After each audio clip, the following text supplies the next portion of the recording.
வணக்கம் அன்பானவர்களே. இஸ்ரேலின் நெவர் அகைன் பாலிசி அக்டோபர் 7, 2023 நமக்கு எல்லாருக்கும் ஞாபகம் இருக்குது. பார்த்தீங்களா, 1200 பேர் பொது ஜனங்கள், தலை ஒரு இடத்துல கிடக்குது, கால் ஒரு இடத்துல கிடக்குது, பார்க்கிற இடங்கள் எல்லாம் பிடங்கள், பார்க்கிற இடங்கள் எல்லாம் ரத்தம் அப்படின்னு ஒரு நாட்டே இருக்கிறார்கள், சித்தரித்திருக்கிறார்கள். பொது மக்களுக்கு, நாட்டு மக்களுக்கு நாடுதான் ஒரு பெரிய பாதுகாப்பு. ஒரு குட்டி இடம், சின்ன நாடு, சின்ன மக்கள், சின்ன கூட்டம்.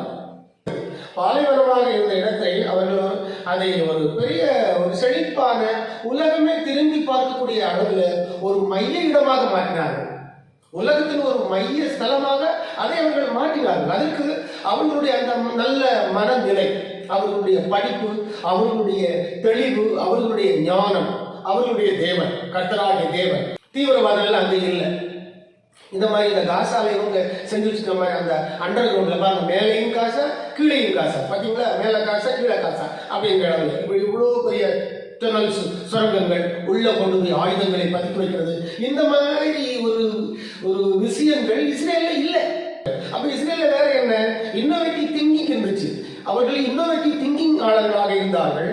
டாப் லெவல் இன்வெஸ்ட்மெண்ட் அவர்களுடைய நாட்டுக்கு அவர்களால் ஈர்க்கப்பட்டது. அந்த நாடு உலகத்திலிருந்தெல்லாம் இஸ்ரேல்ல டெல்லர்ல அந்த ஸ்டார்ட் அப் நேஷன்ல என்ன செய்வார்கள், இன்வெஸ்ட்மெண்ட் பண்ணுவாங்க. அப்ப அவங்க அந்த மாதிரி ஒரு இன்னோவேட்டிவ் திங்கிங் உள்ளவர்களாக இருந்தார்கள். அவருடைய பிரெயினை அவர்கள் என்ன செய்தார்கள், நல்ல முறையில யூஸ் பண்ணினார்கள். இதுக்கு வேர்ல்ட் கிளாஸ் எஜுகேஷன் அவர்களுக்கு அங்கே இருந்தது. நல்ல ஒரு தரமான எஜுகேஷன், கண்டுபிடிப்பாளர்கள். ஸோ இஸ்ரேலுங்கிற ஒரு நாடு ஒரு இன்னோவேட்டர்ஸ், ஒரு சீக்கர்ஸ் அப்படிங்கிற நிலையில். இன்னோவேட்டர்ஸ் சொல்வது இவர்கள் புதிதாக கண்டுபிடிப்பார்கள். அந்த புதிதாக அந்த டெக்னாலஜியை வாங்குவதற்கு சீக்கர்ஸ் என்று சொல்லப்படுகின்ற மற்றவர்கள், மற்ற நாடுகளுடைய பிரதிநிதிகள் வருவார்கள். இந்த மாதிரி தானே போயிட்டு இருந்தாங்க. யாரையுமே அவர்கள் தாக்கவே இல்லை. எல்லா நாடுகளுக்கும் உதவி உள்ளவர்களாக இருந்தார். ஆனால் அவர்களுக்கு ஒரு பிரச்சனை என்று வரும்போது அவர்கள் அந்த பாலிசியை கையெடுப்பாங்க. நெவர் அகைன், இனிமே இந்த மாதிரி நடக்கிறதுக்கு ஒருபோதும் என்ன செய்யக்கூடாது, அனுமதிக்க கூடாது. பைபிள் ரிலேட்டடா நீங்க இதை பார்க்கணும். மீகா தீர்க்க தரிசனம் 5:8 நான் உங்களுக்கு சொல்லுறேன் பாருங்க. இது 756 பிசி, கிறிஸ்துவுக்கு முன் 756 ஆண்டு காலங்களிலே சொல்லப்பட்ட தீர்க்க தரிசனம். யாக்கோபிலே மீதியானவர்கள், யாக்கோபு என்கிறவருடைய பெயர் தான் இஸ்ரேல் என்று மாறுது. அது ஆண்டவர் தான் அந்த பெயர், தேவனாகிய கர்த்தர் தான் அந்த பெயரை மாத்துறாரு. அப்ப யாக்கோபில மீதியானவர்கள் சிங்கம் காட்டு மிருகங்களுக்குள்ளே இருக்கிறதுக்கு சமானமாகும். பாருங்க, இஸ்ரவேலர்கள் சிங்கத்துக்கு ஒப்பானவர்கள். அதனால்தான் பாருங்க, ஈரான்ல அவங்களுடைய படையெடுப்பு நடவடிக்கை அந்த 12 நாள் நடக்கும் பொழுது அதுக்கு என்ன பேர் வச்சாங்க பார்த்தீங்களா, ஆபரேஷன் ரைசிங் லயன் வச்சு வைத்திருந்தார்கள். இந்த தீர்க்க தரிசனங்களை படித்துத்தான் அவர்கள் அதை வைத்திருக்கிறார்கள், ஜெயமும் பெற்றார்கள். ஓகே, கிட்டத்தட்ட அந்த ஹமாஸ் சிந்தன அந்த 1200 பேருடைய ரத்தம், 251 பிணை கைதிகளுடைய அந்த சாபம், இதெல்லாவற்றையும் உள்ளடக்கித்தான் இந்த யுத்தங்கள் நடந்து கொண்டிருக்கிறது என்பதை நீங்கள் புரிந்து கொள்வதற்கு நல்லது. அப்போ முதல்ல எப்படி இருந்தாங்க பாத்தீங்களா, ஒரு மைண்ட் செட்டப், ஒரு நல்ல கண்டுபிடிப்பாளர்கள். இப்போ அவர்கள் அப்படிதான் இருக்கிறார்கள். நாட்டுக்காக கல்லறிகளை இன்னும் ஆராய்ச்சிகள் நடந்து கொண்டிருக்கிறது. ஒரு சைடுல ராணுவ பயிற்சி போயிட்டு இருக்குது, இன்னொரு சைடுல எஜுகேஷன் அது ஒரு சைடுல போயிட்டு இருக்குது. யூதர்கள் ஆல்ரெடி இந்த மாதிரி ஜெர்மனி நாடுகள், எத்தியோப்பிய நாடுகள், எகிப்து நாடுகள், இந்த இடங்களில் எல்லாம் கஷ்டப்பட்டு தான் அவர்கள் திரும்பவும் தங்களுடைய நாட்டில் கடந்து வந்து மற்றவர்களுக்கு உதவியாக இருக்கிறார்கள்.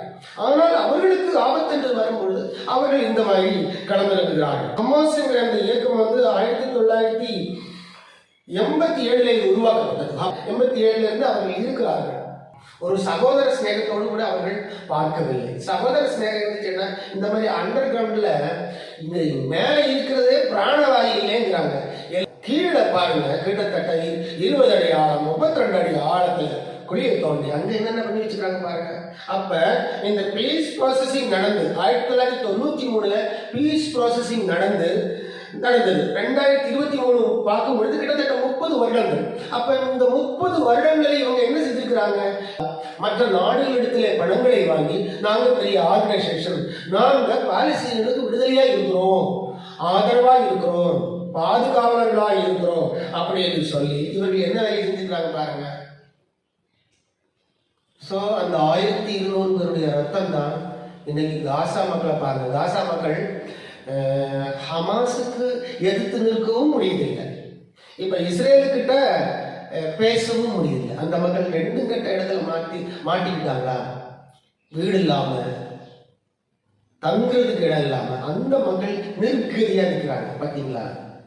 இன்னும் அந்த காசாவை பாருங்க, மண் தூளா மாத்தி விட்டாங்க. இதனால என்ன லாபம், யாருக்கு என்ன லாபம்னு பார்க்கும்போது எதுவுமே இல்லை, எல்லாம் தூசிதான். தீவிரவாதம் பயங்கரவாதம் எப்பொழுதுமே உயர்ந்ததாகவும் நல்ல ஒரு விஷயத்தை தேடி தந்ததாகவும் சரித்திரமே இல்லை. சமாதானம் பண்ணுகிறவர்கள் பாக்கியவான்கள் அப்படின்னு பைபிள் சொல்லுது. இயேசு பார்த்து சொல்றாரு, சமாதானம் பண்ணுகிறவர்கள் பாக்கியவான்கள். ஆனால் கடைசி காலத்தில் இஸ்ரேல் எத்தனை நாடுகள் இருந்தாலும் சிங்கம் போல அவர்கள் எதிர்த்து நிற்பார்கள். ஏனென்று சொன்னால் கர்த்தருடைய வருகை இனிமேல் இருக்கிறது. அந்த ஜெருசலேம் அது மகாராஜாவுடைய நகரம் என்று இயேசு கிறிஸ்து சொல்லிட்டு போயிருக்கார். புதிய ஏற்பாட்டினுடைய காலம் நிறைவு பெறுகின்ற பகுதியில் தான் யூதர்கள் 3ஆம் முறை இஸ்ரேலுக்கு வருவார்கள், 3ஆம் தேவாலயத்தை கட்டுவார்கள். அங்க ஒரு அந்தி கிறிஸ்து என்கிற ஒரு எதிர் கிறிஸ்து அங்க அவர்கள் கட்டுகின்ற அந்த தேவாலயத்தில் வருவான். அதுக்கு முன்னாடி இயேசு கிறிஸ்து வருவார். இப்படிதான் அந்த பைபிள் தெற்கு தரிசனம் பாருங்க. வந்துட்டாங்க, தேவாலயம் கட்டணும்னு நிற்கிறாங்க. இப்ப இனி அந்த ஒற்றையாட்சியும் வரும். ஒற்றையாட்சின்னா அது குளோபல் கவர்மெண்ட், நியூ வேர்ல்ட் ஆர்டர்னு சொல்லி இப்ப இந்த சாஃப்ட்வேர் டெக்னாலஜி, அதுக்கப்புறம் இந்த ஏஐ டெக்னாலஜி, அதான் வருகின்ற காலங்களில் ஒரு குளோபல் கவர்மெண்ட் வரப்போகுது. உலகத்தை ஒரே மனிதன் ஆளக்கூடிய ஒரு காலம். அது வரை 7 வருஷம் தான், வெறும் 7 வருஷம் தான். ஆனால் ரொம்ப கொடுங்கோல் ஆட்சியாக இருக்கிறது. அதுக்கு பின்னாடி இயேசு கிறிஸ்து வருவார் பாருங்க. இந்த யுகம் புதிய ஏற்பாட்டு யுகம், மனிதர்களுக்கு பாவ மன்னிப்பை அள்ளித் தருகின்ற அந்த யுகம் முடியும் பாருங்க. அடுத்து இன்னும் ஒரே ஒரு யுகம் தான் இந்த பூமிக்கு இருக்குது. அந்த யுகத்தை நோக்கி தான் இந்த பூமி பிரயாணம் செய்கிறது. அது யூதர்களிலே நாம் கண்ணார பார்க்க முடிகிறது.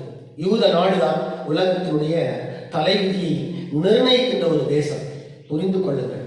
அதுல அரசியலானாலும் சரி, யுத்தங்களானாலும் சரி, எதுவா இருந்தாலும் அது யூத தேசம் உலகத்தின் தலைவிதியை இனிமேல் அதுதான் நிர்ணயம் செய்து பயணிக்கும் என்பதில் சந்தேகமில்லை. நன்றிகள். God bless you all.